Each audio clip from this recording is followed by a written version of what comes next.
Spoštovani, dobrodošli še v eno srečanje DSP ob 5, kjer se tokrat pogovarjamo s prevajalcem, glasbenim in literarnim poznavalcem Andrejem Pleterskim. Andrej, lep pozdrav. Lep pozdrav. Kot sva že rekla, si prevajalec, glasbeni in literarni poznavalec. Sem kaj premalo rekel? Sem kaj preveč rekel? Ja, na nek način je malo preveč, kakšne stvari so pa tudi premalo, ne. Ponavadi se tako reče, ne, prevajalec in vse je iz tega izpeljano, ne. Lahko bi pa seveda tudi posebej izpostavljali moderator, antologist, mentor in tako dalje, ne. Ampak vse to je pravzaprav izpeljano, ne, iz prevajalske dejavnosti ali pa iz literarne dejavnosti kot take. Seveda, to so vse tvoje vloge. Jaz sem se danes odločil, da bom ubral reverzno tehniko, kot se ponavadi dogaja, da imamo pripravljene cel kup vprašanj za sogovornika, sogovornico, cel kup globokih, pomenljivih vprašanj. Jaz sem se pa danes odločil, da te ne bom ničesar vprašal.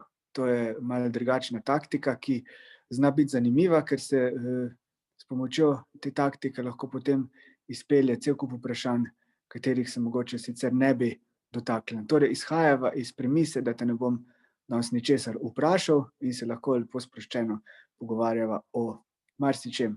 Morda najprej o pomenu odnosa prevajalca z besedo, kar je najbolj pomembno pravzaprav, kako sta ti in beseda, kako se razumeta in kakšen pomen ti pripisuješ odnosu prevajalca z besedo.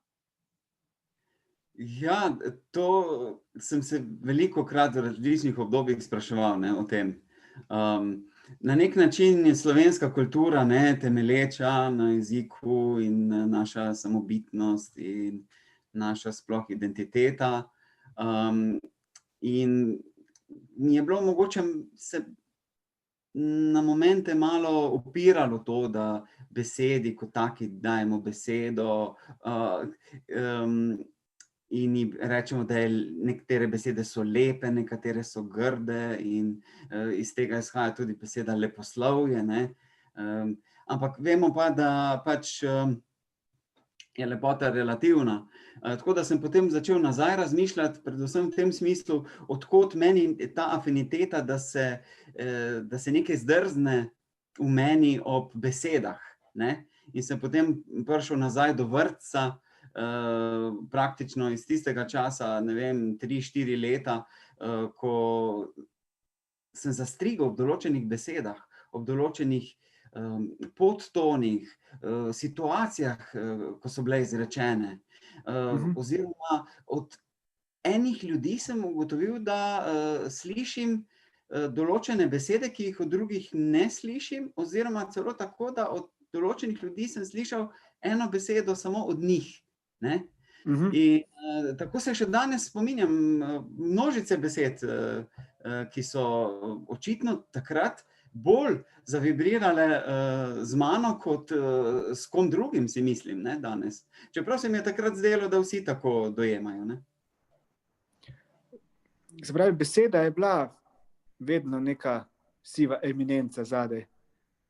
Ja, in ravno ta njen zven, ne, in zato potem tudi glasba ni bila pretirano daleč. Tudi tega se nisem zavedal, da imam neko afiniteto do glasbe, do zvočne podobe, in to se zdaj tudi vidi, da je še vedno, kakorkoli obrnemo, poezija pravzaprav na prvem mestu pri meni.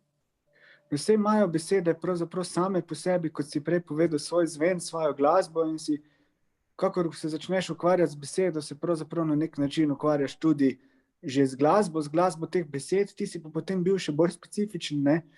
Prevajal si tudi nekatere glasbenike oziroma njihova dela.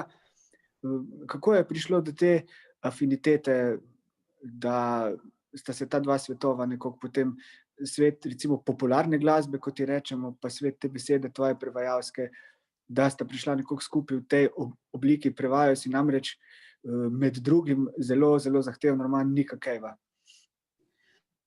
Ja, to pravzaprav kar težko rečem, ne, kaj je zdaj.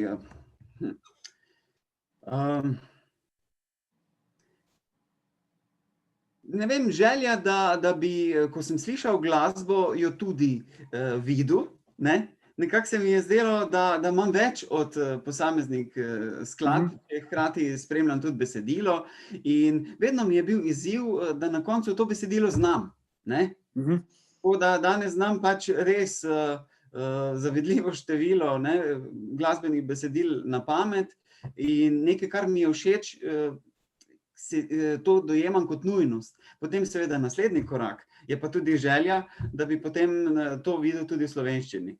Ne. To se mi zdi tako naravno in da se pravzaprav s tem kar spopadam, ne. Da se zavedam, da ne bom mogel vsega prevesti in tudi izdati, še manj, ne. Ampak je pa ta klic zelo, zelo kompulziven. Ja, to je zanimivo slišati, ne, zato ker je ravno ta klic je ključen, da se potem začnejo dogajati stvari, tudi če se ne izdajo ali pa se ne priobčijo v neki fizični obliki, vseeno ostanejo nekje in mogoče pa kdaj pa potem napoči čas, da jih lahko na tak ali pa drugačen način realiziraš, ne. Tudi mogoče ne skozi knjigo ali pa skozi kaj, mogoče skozi kak pogovor, skozi kako delavnico, skozi kaj takega, ne. Kar pa ti tudi veliko počneš, namreč vodiš tudi prevajalske delavnice javnega sklada že dolgo, dolgo let, kjer pa se verjetno tudi ta beseda, o kateri govoriva, na najrazličnejše načine kaže, ne. Ja, zelo. To je pravzaprav en tak poligon, ob samem mentoriranju, tudi poligon zame, da resnično preizkusim ogromno različnih avtorjev in pisav in žanrov, ne. In do zdaj smo jih imeli sigurno čez 30, ne, v teh 10 letih, kar jaz to vodim. In potem, da pa dejansko vzpostaviš tudi pogovor o posameznih rešitvah, variantah, to je neverjetno pač bogata izkušnja, zaradi tega, ker jaz udeležencem najprej povem, prvo uro imamo tako spoznavno, da v bistvu pri prevajanju a priori ni nič narobe. Ima vsak pravico do svoje rešitve, potem se bomo pa že pogovorili, ne, z argumenti, kaj je pa mogoče boljše. Ja, saj to je pomembno, zaradi tega, ker nekateri se potem ustrašijo takoj, da mogoče to, kar pa mislijo, pa ni v redu, ne, in jih je treba prepričati, da je treba biti inovativen in tudi kaj predlagati, pa se potem mogoče izkaže, da ni najboljša rešitev, ampak je pa pot do te rešitve v vsakem primeru, ne. Tako. Se mi je pa tudi kdaj že zgodilo, tudi na fakulteti pri prevajalskih vajah in na prevajalnici, da je nekdo predlagal neko rešitev in se je večina zasmejala, ne, in smo tako odmahnili in šli naprej, potem pa smo točno na tisto rešitev na koncu prišli kot na najboljšo, ne. Ja, to so pravzaprav zanimiva pota teh zadev, sploh pri kakih bolj kompleksnih avtorjih, ki imajo mogoče te ravni besedilne toliko zahtevne, da pravzaprav jih imaš najprej za neprevedljive, ne, ampak potem ugotoviš sčasoma, če se dovolj globoko potopiš in si mogoče vzameš malo več časa in ti si nekaka rešitev, ki drugače sploh ne bi res mislil, da je mogoče nerešljiva. Verjetno si tudi ti pri tem Kejvovem romanu imel kak tak trenutek, jaz vem, da sem ga imel pri Tomu Waitsu, ko so mi nekateri govorili prav, profesorji angleškega jezika iz tujine, da to je to pa brez veze, da se lotevam, ker tega ne bom mogel prevesti v slovenščino, ne, ampak se je potem pokazalo, da lahko, da je slovenski jezik, tudi to morava tudi povedati, toliko fleksibilen, čeprav nekateri pravijo, da ni, da je toliko fleksibilen, da se najde, kot so včasih rekli, svega in svašta v njem, ne. In verjetno si ti tudi na isto, ja. Ogromno ponuja slovenščina skladenjskih možnosti. Konec koncev naše slovstvo traja že toliko časa, ne, pol tisočletja, da se je marsikaj preigralo in seveda se pa vedno umetno zapira določene možnosti, ne. Pa bolj drzni prevajalci in avtorji pač aktiviramo vsemu navkljub, ne. Tako da jaz resnično pri slovenščini nisem imel nikoli občutka, da bi me utesnjevala, ampak ravno se mi je zdelo, da odpiram še neke dodatne stvari. In je bil mogoče izziv ravno v tem, da mogoče kakšen pomen zaprem, kakšen podton zaprem, ni pa, nikakor pa ni šlo za to, da bi bilo v štartu premalo, ne. Da bi rekel, tega pa slovenščina ne zmore izraziti, ne. In to sem tudi, mislim, da prepričal, ne, udeležence na prevajalnici zmeraj, sem rekel, zelo hitro pridemo do neke konstatacije, da slovenščina pa tega nima, ne, ali pa slovenščina pa nima, ne vem, toliko sinonimov, nima. In potem jaz pač jim zmeraj pokažem, da je pač dobra rešitev odvisna od količine vloženega časa, ne. Preprosto se ti nisi spomnil rešitve, to ne pomeni, da ne obstaja. Treba je v prevajalski posel iti s predpostavko, da je vse mogoče. Potem se pa naenkrat stvari kar odpirajo, ne. Ja, ker jaz sem tudi opazil, da nekateri grejo s tem strahom, da tega pa ne bojo zmogli, tega pa ni mogoče najti, tega pa ni mogoče narediti in se že s tem zaprejo, že na začetku dela se zaprejo sebe pred možnostmi, ne, in si ne dopuščajo določenih variant najti, dovoliti, uporabiti in je pomembno tudi s stališča mentorja, ne, kar že zdaj sam zelo dobro veš, da usmerja tudi v tem smislu, ali pa zlasti v tem smislu, da opogumlja tudi, ne, da se iščejo take rešitve. Tako, to si zelo dobro rekel, ne. Mislim, da je res mentorska vloga ravno v tem, ne, ali literarni ali književno-literarni mentor ali kakršenkoli drugi, glasbeni ali kakršenkoli, da v bistvu da pogum, da neko legitimnost mlademu človeku, da sme iti po neki svoji poti, po poti svojega čutenja v prvi vrsti, ne. Posledično je pa seveda, se mi zdi, verjetno tisto misliš, da je kar nek katarzičen občutek, pa na koncu, ko najdeš neko rešitev, ko zaključiš nek prevod, pa imaš dober občutek, ne, da je to, si rečeš, da je bilo vredno, no, da je bilo vredno toliko pa toliko časa, da je bilo vredno iskati te rešitve in ker je občutek tako dober, da se je dala neka stvar presaditi v nek drug jezik, da zdaj živi v nekem drugem kulturnem okolju, ne. Sam si zelo blizu si slovaško književnostjo, s francosko književnostjo, z angleško književnostjo in to so vse različna kulturna okolja in potem, ko ti presadiš nekaj, ali bodisi iz slovenščine v tisto, ali pa obratno, je neko silno zadoščenje, ko vidiš, da stvari zadihajo tam. Silno zadoščenje še posebej, ne, zdaj v mojem primeru niso vsi takšni, si pa zelo lepo opisal dejansko to prevajalsko radost, ne. Pri meni je še posebej lep občutek, če je neki avtor v slovenščini predstavljen prvič na ta način, ne. To je potem prav zmagoslavno in zaživi, podeliš mu besedo ali ga ozvočiš ali kakorkoli, ne, in to je potem res zmagoslavje in je potem to tvoj avtor še toliko bolj, ne. Ja, pa najde tudi mogoče pa neki avtor pot k bralcem, tistim, ki drugače ne bi, recimo, ki se ga v izvirniku ne bi lotili, ga mogoče sploh ne bi poiskali, zdaj ga pa imajo in lahko sežejo po njem, kar je pa tudi verjetno nek prispevek k bralni kulturi, ko že toliko govorimo o njej v teh časih, ne.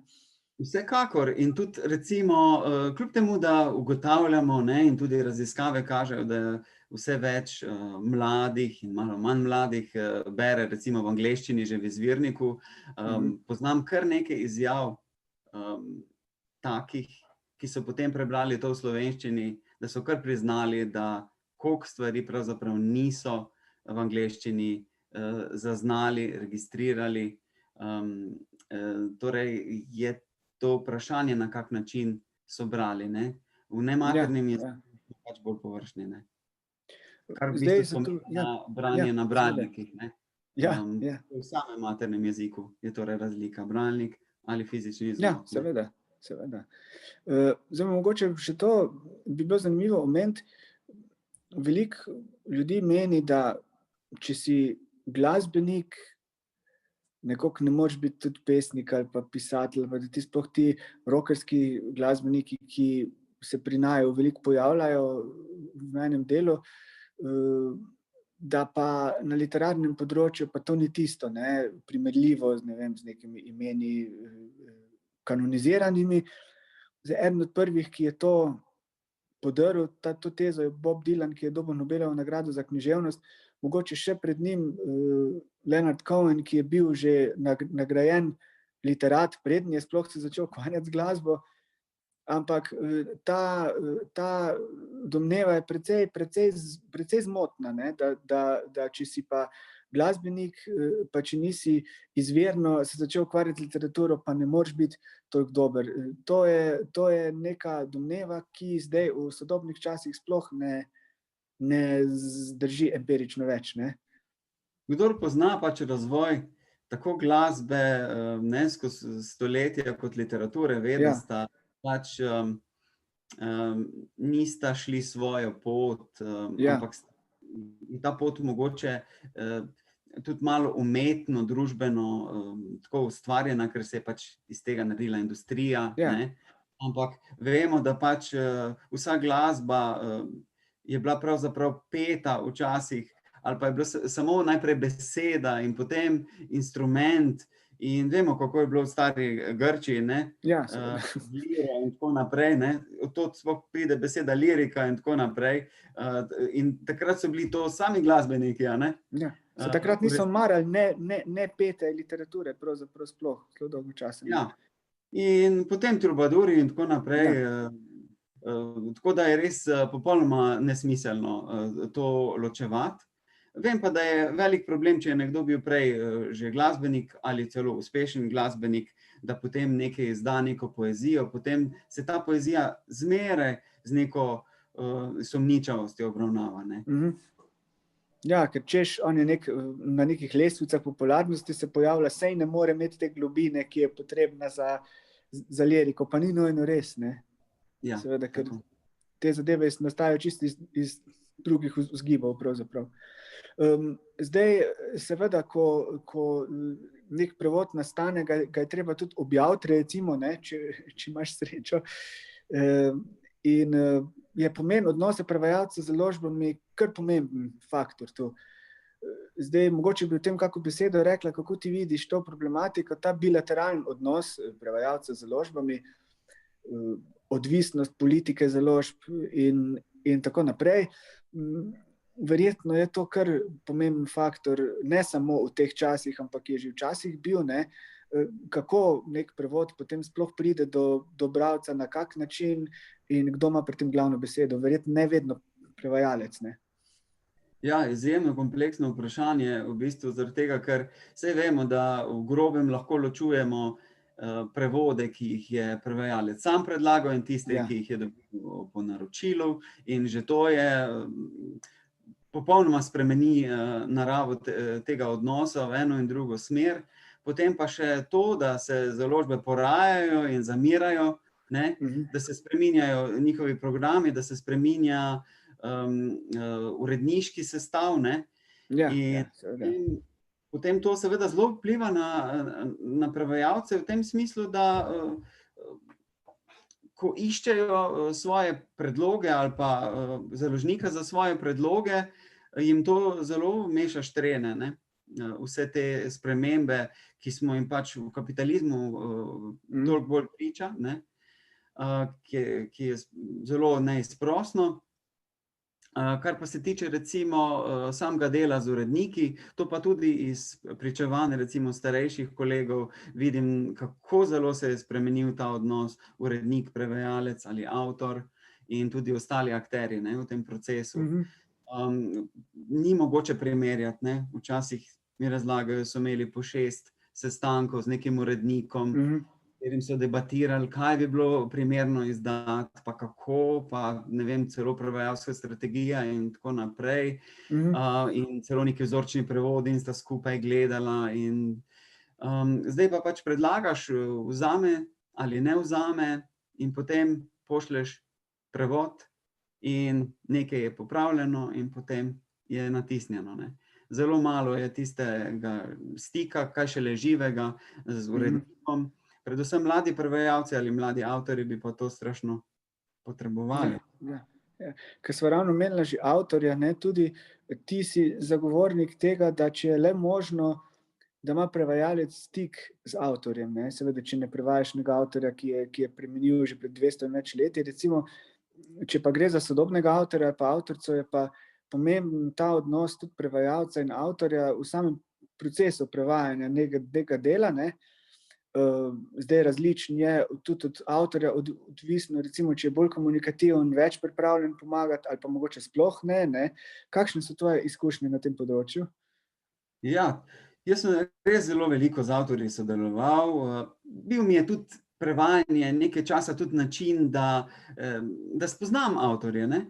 Da jih Ja, spoznam še po tej plati človeški, in to se mi je zdelo strašno lepo darilo, ki si ga daš, sam. Sem se pa ja, z leti naučil, da je treba, potem imeti, svoje sito, na koncu ti sprejemaš odločitve in včasih se tudi zgodi, da, sprejmeš, odločitev, ki je nekako nominalno, nasprotna tistemu, kar bi želel izvirni avtor, zaradi tega, ker ti imaš pred očmi tudi ciljno delovanje, neke prehodne rešitve ali nekega besedila v celoti, in, če se nekaj ne obnese, potem nima smisla tisto, ja, besedilo vsiljevati, ne.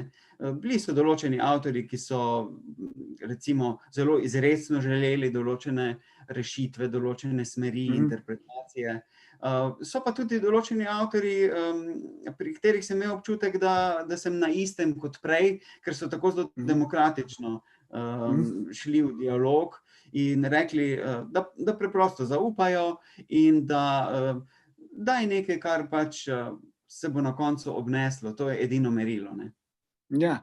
Ker obstajajo recimo primeri, to sem se zdaj spomnil, ker sem imel sam recimo čisto tak praktičen primer nekega teksta, kjer je noter obstajala ena oseba, ki je imela malo to čudno ime in ni bilo preverljivo in je jasno, po pogovoru z avtorjem smo ugotovili, da si je avtor to osebo izmislil, to bi naj bil neki režiser, ki naj bi bil resnična oseba, ki naj bi res snemal film, ampak tega režiserja nikjer bilo ni, ne, nikjer, na nobenem IMDB-ju, nikjer ga nisem našel. In je potem postane sumljivo, seveda, ne, kaj je zdaj s tem imenom, in greš avtorja vprašat, če imaš to možnost, seveda. In potem on pove, da si je to izmislil, ne, in razloži vse ozadje tega, kar je pa potem bilo ključno za tisti drugi del dela, ne, ki Ja, ki ja. ki je bilo opravljeno. Brez tega bi, tekst precej v prevodu precej mimo udaril, ne, in je bila ta povezava, to pojasnilo recimo ključno. Po drugi strani verjetno, če, neki, 200 let star pesnik, neko tako ime vrže not, ki je bilo takrat recimo znano, pa zdaj ni več, pa nimaš, saj zdaj ponavadi so te opombe vse, ne, ampak če bi recimo ne bilo, je malo nerodna situacija, ker ga ne moreš iti vprašat, kaj je on mislil s tem, ne. Ampak lahko si samo rečeš, nekoga bomo to rešili, ne. Medtem ko zdaj je pa pri sodobnih avtorjih je pa v redu prav to, ne, da lahko greš in vprašaš, odvisno je pač, če je sam toliko, da ti bo povedal, ne. Zdaj jaz sem imel to srečo, ti si tudi, kot si rekel, ne, si v redu sodeloval in, se mi zdi to kar pomembno, ker je prevod čisto drugačen, kot bi bil, če tega ne bi bilo. Ne, tu se verjetno strinjava, ne, in tudi, lahko rečeva, da je bilo včasih kar važno, ne, kaj se je dogajalo s tem odnosom. Ja, Včasih je eno samo mesto, za ja, interpretacijo ključno v besedilu in, je potem precejšnja tudi prevajalčeva odgovornost, ne, da pač uporabi vse mogoče vire, med katerimi je pač tudi avtor sam, ne. seveda. Pogovarjamo se z Andrejem Pleterskim v sklopu knjižnega sejma 2020, dogodek DSP ob 5. Midva sva se zmenila, da ga tokrat ne bom ničesar vprašal in se tega drživa. Ničesar ga še nisem vprašal, pogovor pa teče zelo sproščeno in upam, da tudi informativno za poslušalce in gledalce tega najinega dogodka. Andrej, ko sva govorila o pomenu odnosa prevajalca z založbami, ne, politika založb,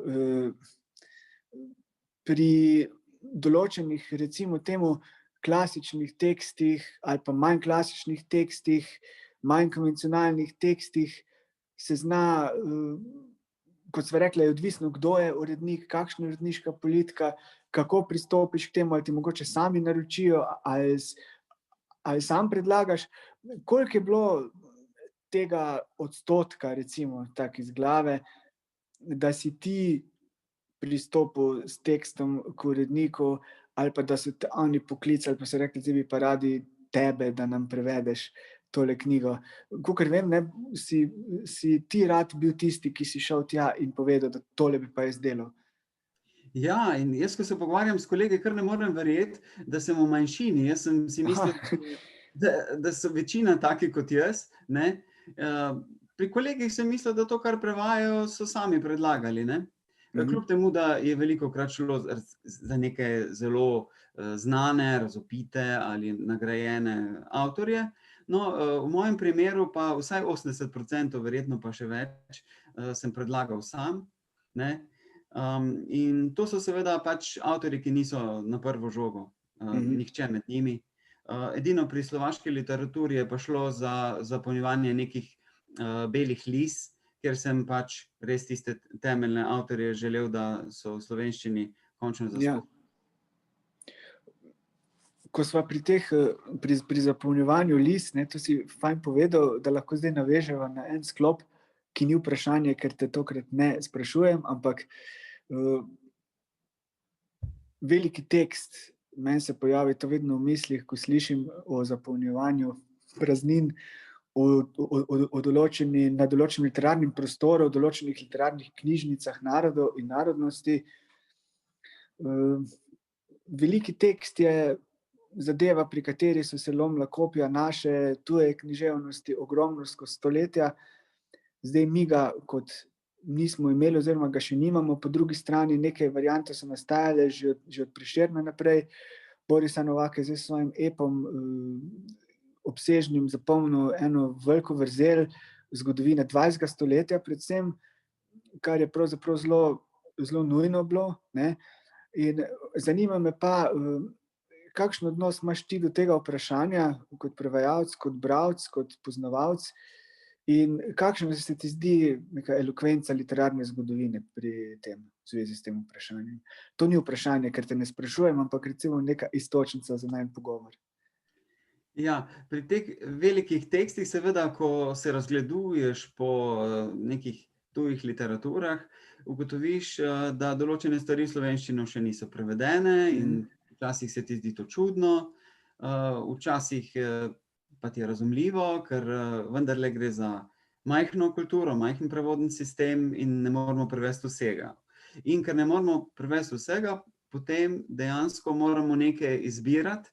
Ni pa zmeraj to merilo neke kanoničnosti v nekem tujem literarnem sistemu pač zveličavno za to, da bi moralo biti pri nas prevedeno, ker obstaja pač faktor tako imenovanega recepcijskega potenciala in seveda nima vsako besedilo za vsako kulturo tega potenciala. In to je ravno tisto osveščanje prevajalcev, da se naj zavedajo tega, da je nekaj, lahko sodobno besedilo govorim, ni nujno zdaj izpred 400 let. Oni so tisti, ki bi naj izmostrili ta občutek, nadosebni občutek, kaj ima potencial in kaj ne. Zdaj, mogoče smo mi tudi kar res preveč pohlevni tukaj in se nam zdi, da vse tuje je najboljše in če so v tujini rekli, da je super, je to tudi znak, da moramo mi to imeti, ne. Se pa potem spregleda določene besedila, ki bi bila pa pri nas lahko zelo dobrodošla in toplo sprejeta, ampak niso mogoče dobila nagrade ali niso nekje na vrhu. Ja. Se pravi, je ta stvar povezana tudi s tem, ne, kako odmeva nek tekst v tujini, pa kako odmeva potem posledično tu, ne. Ja, mogoče tisti, ki štartajo v tem poslu prevajalskem, se ne zavedajo, da so oni pravzaprav tisti selektorji potem, da je to poleg tega, da besedilo prevajajo, mogoče njihova še bolj pomembna, bistvena naloga, da znajo narediti tako selekcijo že v izhodišču, da izberejo besedila, ki so tega vredna in ki bojo v slovenščini res zaživela, ne. Pa dajmo mogoče obrniti to perspektivo, ne, kot avtor. Sem razmišljal o tem, če bi bil avtor, bi si želel, da neko moje delo izide v čim več tujih jezikih ali ne. Vidim, da ponekod avtorji niti nimajo te želje, ne.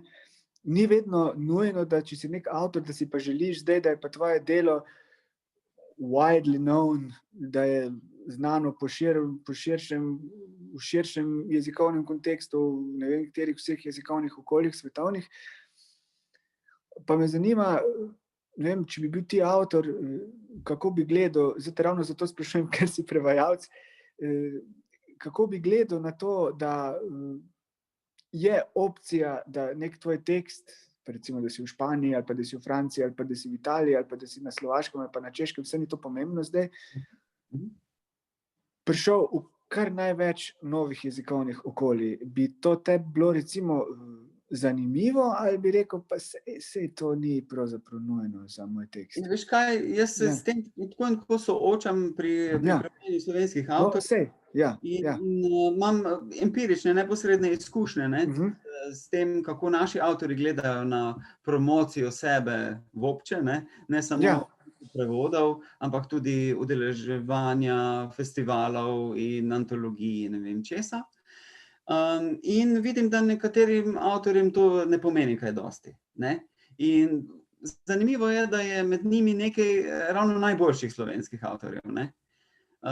In dandanes je pa tako, da v bistvu, če ti nič ne narediš v tej smeri, potem se zelo verjetno tudi nič ne zgodi, ali pa z večdesetletno razliko.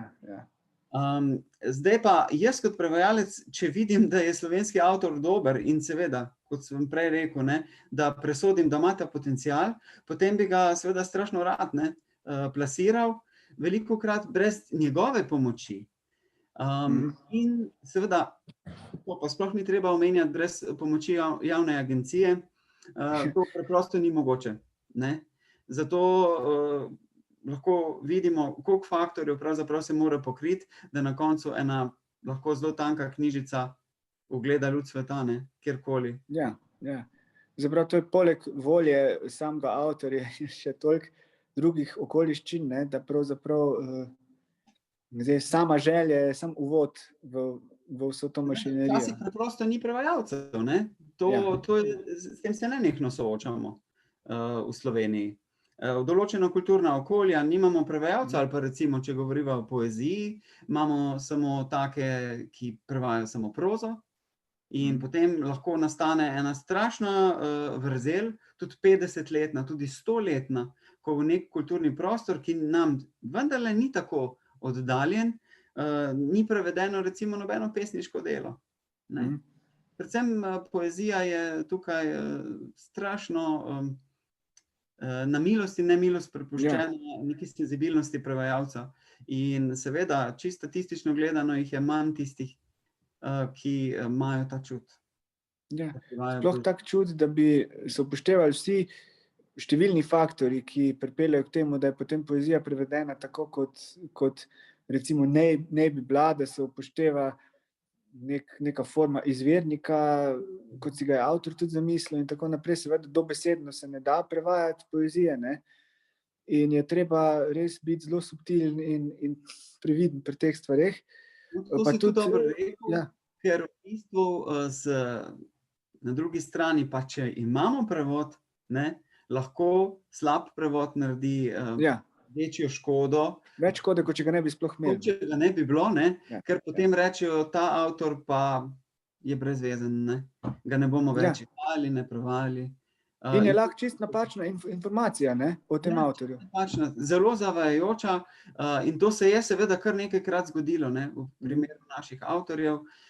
In potem, če gre za prevod v angleščino, pa ni samo problem recepcije, ne vem, v Ameriki, je lahko problem potem povsod, ker si taki založniki priskrbijo angleški prevod, nekdo, ki želi, ne vem, v kakšnem jeziku izdati, je to prva informacija in če ga tisti ne prepriča, potem seveda je konec. Ja, seveda. Zdaj, ko sva že pri tem, mogoče je logično, da se naveževa še na neko jasno vidnost prevajalsko, ne. Sliši se čudno, ampak je nekaj na tem, ne. Ne govoriva zdaj o kristalnih kroglah ali pa kakršnihkoli teh zadevah, ampak neki prevajalski intuiciji. Si tudi sam rekel prej, ko sva se že pogovarjala o mentorstvu, pa o tem, da se prevajalec tudi nauči, kako in kaj izbrati, ima pa verjetno neko intuicijo, ali pa si jo potem tudi s časoma, kaj se vem, potem rekel, s prakso, ne, si jo pridobi, če ima ta čut dosti razvit, da enostavno ve, kaj in kako zbirati.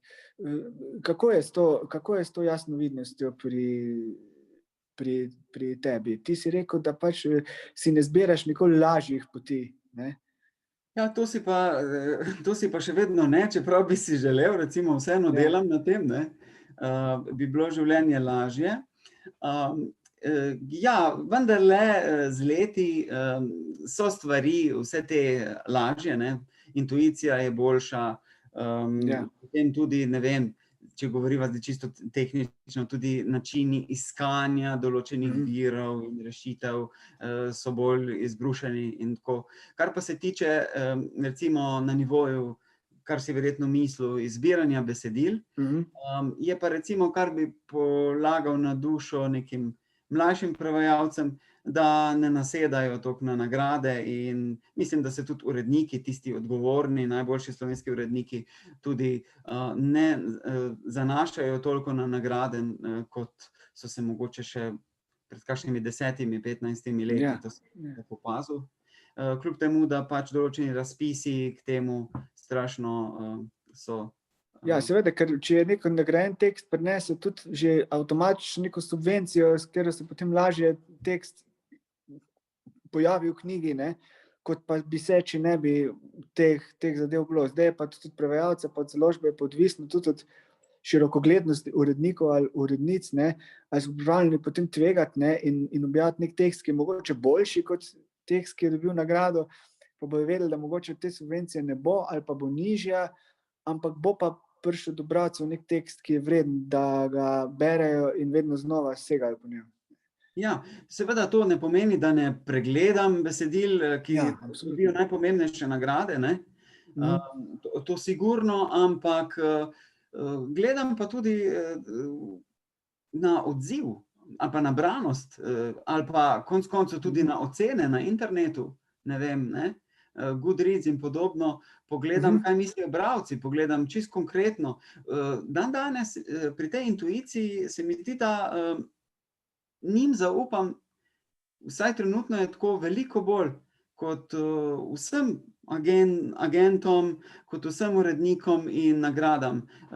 Prav tem posameznim mnenjem, ki včasih so zelo pronicljiva mnenja, v 3-4 vrsticah pove zelo veliko. Še sploh, če si ti prebral in si pred tem ustvaril svoje mnenje, potem pa še kakšne 2-3 mnenja od posameznih bralcev, ki niso zmeraj laični bralci, ne, niti tam, potem imaš res zelo, zelo dobro sliko in se potem odločiš, ali boš predlagal ali ne.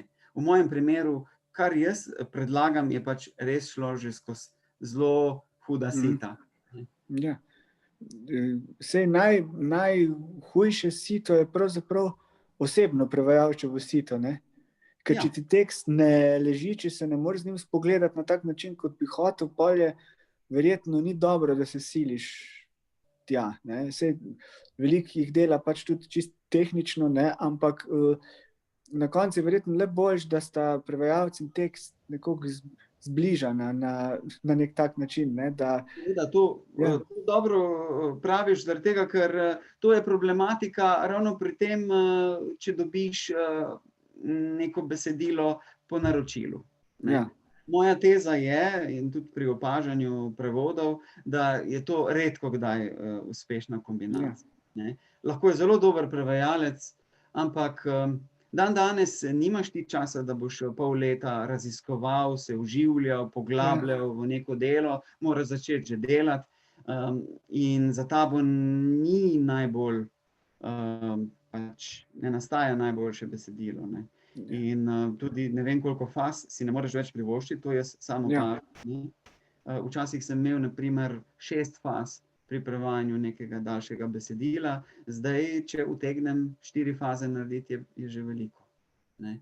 Ampak se pri tem absolutno zavedam, pada kvaliteta, zdaj ali je to za 3% ali za 30%, odvisno od besedila, ampak dejansko pada. In to je zaradi stanja na trgu. Zdaj pa deva za nek zaključek najnega pogovora, ki ni intervju, ker te ne sprašujem, ampak se pogovarjava, ta tvoja nekakšna večlateralna daljica, francoščina, slovaščina, slovenščina, pa tudi angleščina, ne. Kakšni so dnevi na tej daljici, kakšni so ti večlateralni odnosi?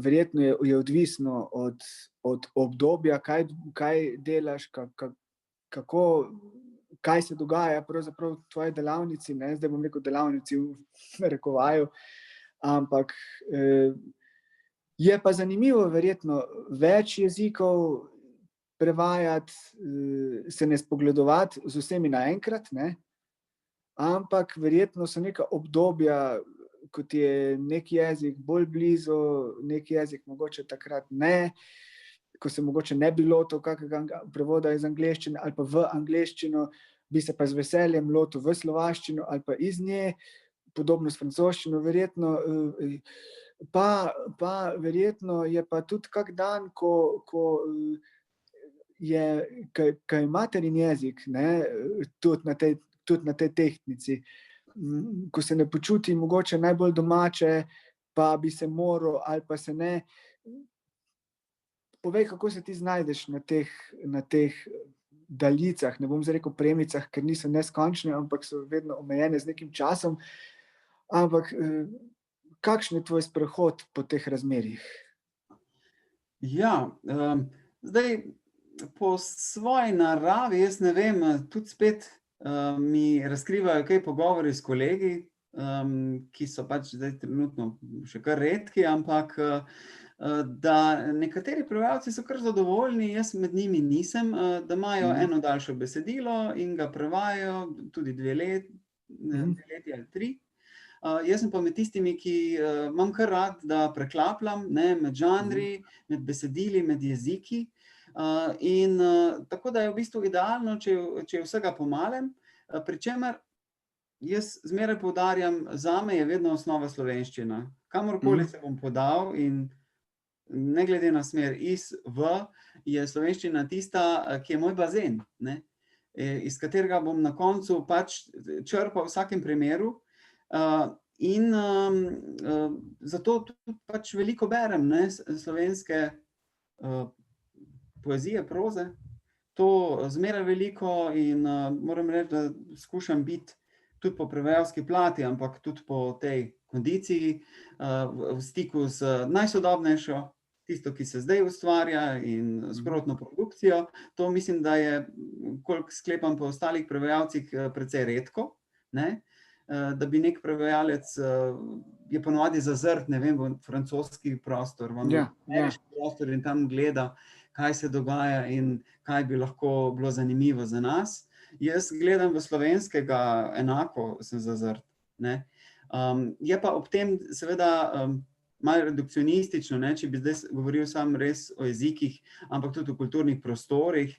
Posebej angleščina pač res odpira ogromno kulturnih prostorov, ki se jih mogoče niti nisem prej zavedal. Na primer, pred 2 letoma sem prevajal malteške pesnike, letos sem prevajal islandske pisatelje, pisateljice, pesnike, pesnice za antologijo, in potem posebej ljubi so mi avstralski in tako, skratka, ni neka angleščina monolitna, ne.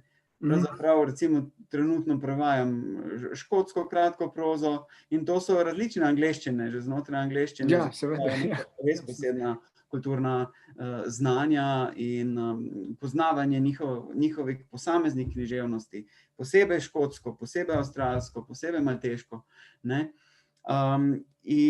Tako da recimo trenutno je pa tako, da nimam na mizi nobenega obsežnejšega prevoda, tako da zelo veliko prevajam nekaj pesmi, kakšno kratko zgodbo ali pa pripravljam recimo določene slovenske pesnike, to mi je pa zmeraj ena linija, ki se nikoli ne prekine, da bi jih ob priliki lahko predstavil, ali je to na festivalih, ali je to v nekih antologijah, ali nekih posameznih nastopih v tujini, ali pa po možnosti tudi knjižno. Če bi si pa lahko izbiral, ne, pa bi rekel, da zdaj pa ti dajo na izbiro, recimo, kaj bi delal, bi bila pa to verjetno poezija. To bi verjetno prevagal, ne. Če bi si lahko izbral, da bi se lahko ukvarjal samo s poezijo in od tega živel, recimo, bi bilo to verjetno tisto, kar bi delal, kar bi res delal, ne. Mislim, da ja. Vidim toliko izzivov, toliko nekih praznin, da je pravzaprav to res čudovito in tam tudi jaz svoje sposobnosti najboljše lahko uresničujem, ne. In potem je seveda to krasno, ker odpira možnost za tako interpretacijo te poezije po tem slovenskem prostoru, da zaživi, do tega, da se pojavlja, ne vem, naprej v berilih, v antologijah, v izborih ali v knjigah. In se mi zdi, da poezija je najbolj hvaležna potem v ciljnem prostoru, če res najde, ne, svoje bralce, je potem to taka ljubezenska zgodba, ne. Pa dajva na tej noti zaključiti najin pogovor, ki ni vseboval vprašanj tokrat, ampak sva debatirala o različnih aspektih, recimo temu prevajalske poklicanosti, ne bom rekel poklica, ker to je poklicanost, če je prava. Tudi o glasbi sva nekaj rekla, v glavnem pa o besedi, ki ostaja osrednji pojem, osrednja točka tvojega ustvarjanja, tudi mojega, ne, in s tem se strinjava in nekako kaže tudi tale situacija za nama, pri meni, tale ambient in potem tudi tvoj ambient, v katerem se pogovarjava, je zelo, zelo založen z besedo. Jaz se ti zahvaljujem za pogovor, zahvaljujem se za pripravljenost k temu pogovoru in pozdravljam seveda vse naše gledalce in poslušalce. Tole je bil še en dogodek v sklopu dogodkov DSP ob 5. v sklopu Slovenskega knjižnega sejma. Bi mogoče še kakšno besedo rekel za čisto na konec ali Ja, tudi bova jaz pustila? predvsem pač gledalkam in gledalcem. Upam, da sva kaj takega odprla, pravzaprav imam občutek, da sva in da je najin dogodek po podobnih dogodkih, kot sem prej rekel, nam kar malo manjka nekega dialoga na literarnem polju, tako bolj neposredno. Pa ne samo zaradi korone, tudi prej ni bilo, ravno niso bili časi temu naklonjeni, zdi se mi pa, da zdaj nekako dozorevajo v tej smeri. Ja, upam jaz tudi, da bodo ta izhodišča lahko služila potem tudi za kakšno širšo debato, okroglo mizo. Ja. Jaz tudi upam, da bomo postsejemsko nadaljevali v tem duhu, ne, in da se bomo še srečevali s temi opornimi točkami. Seveda, to so vsaka od teh tem, ki sva jih odprla, je tema, ki zahteva poglobljeno razmišljanje in bi se lahko tudi recimo pogovarjal ure in ure. Zaenkrat pa sva vesela, da sva vsaj nekih minimalnih stvari se dotaknila in o njih tudi nekaj povedala. Lepo te pozdravljam še enkrat, tudi naše gledalce in poslušalce in nasvidenje vsem.